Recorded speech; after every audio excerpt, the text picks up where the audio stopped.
pork stew with a half a jar Carrie's roux, pork collar steak, 3 carrots, an onion, handful of frozen bell pepper, and about a half a bag of petite organic gold potatoes. Put a couple of quarts of water boiling, add the half a jar of the roux. Before I do anything else, I'm going to dissolve this roux just like I would with a gumbo. The stew has less liquid than the gumbo, so the end result will be thicker, but otherwise it's very similar.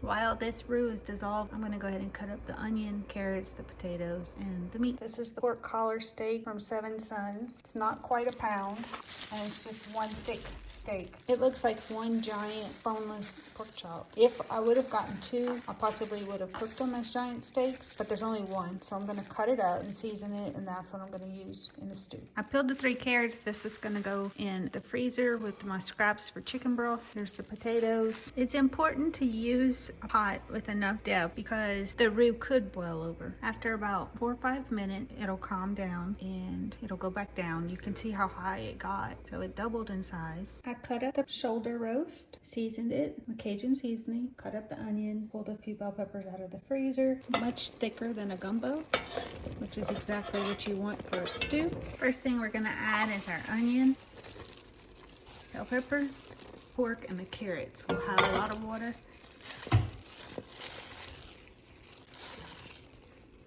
3 carrots and 7 baby potatoes. I'm gonna go ahead and put the lid on for about 5 minutes, then we're gonna check it, and if it's still this thick, we'll add more water. If the carrots and the meat have released enough liquid, then we will leave it as is.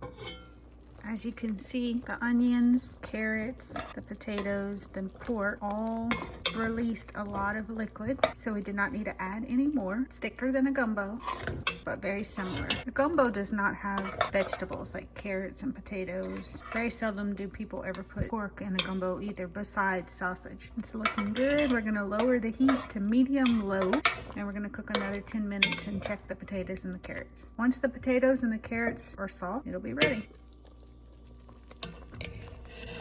See how thick it is. It is good to stir this occasionally as it cooks so it doesn't stick to the bottom. The pork is extremely tender. The carrots just break apart. Potatoes break apart. It's ready. I'll go ahead and plate it up. I'm gonna make a quick little coleslaw with vinegar, and all this is shredded cabbage with a little bit of carrots, sprinkle of Cajun seasoning, and white vinegar.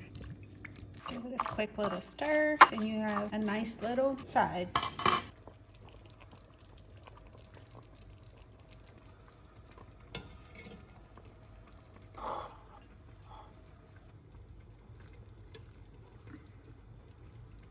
So tender. Go ahead and give it a taste.